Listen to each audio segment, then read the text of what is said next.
मावशी आज नाश्त्याला काय आहे? चल तुला मी गोड गोड शंकरपाळ्या बनवून देते. शंकरपाळीसाठी लागणारं साहित्य, ज्या भांड्याने दूध घेतलंय त्याच भांड्याने साखर तेवढीच,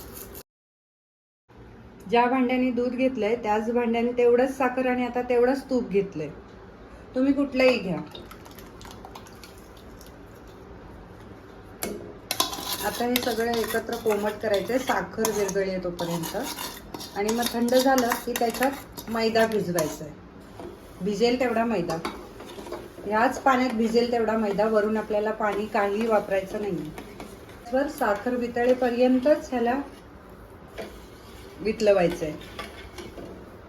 आता आपण मैदा चाळून घेऊया. तयार मिश्रणात आपण मैदा जितका भिजेल तितका भिजून घेऊया.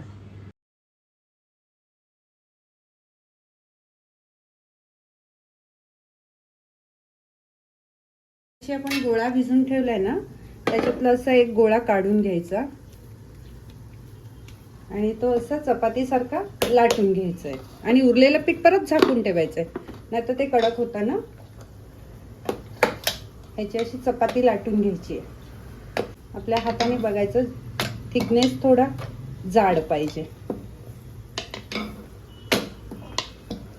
हाताने असं बघायचं, आपल्या चपातीपेक्षा थोडी जाड आहे.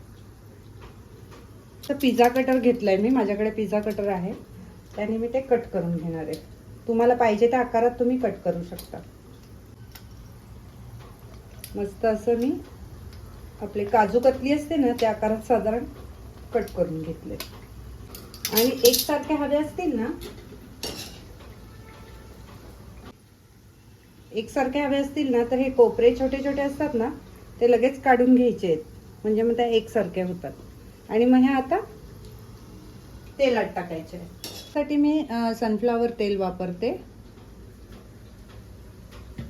हा मी हे केलेल्या लाटलेल्या अशा ह्या आकारात कापून घेतल्या. आता हे मी तेलात टाकते. आता टाकल्यावर आहे ना, थोडंसं कालत्याने त्या थोड्या अशा रुंद करून घ्यायचे. गॅस स्लो ठेवायचे आणि जास्त ढवळायच्या नाही. 5 मिनिटं अशाच त्या ठेवायच्या होते. त्याच्यातल्या थंड झालेल्या 2-3 कशा झाल्यात त्या, हे बघा, अशा इतक्या खुसखुशीत आणि छान झालेल्या आहेत. आवाज येतोय तुम्हाला तुटलेल्याचा, आणि बिलकुल ऑइली पण नाही आहे. हे घे शंकरपाळी, खुशी आहे. वाव, मस्त आहे. झाल्या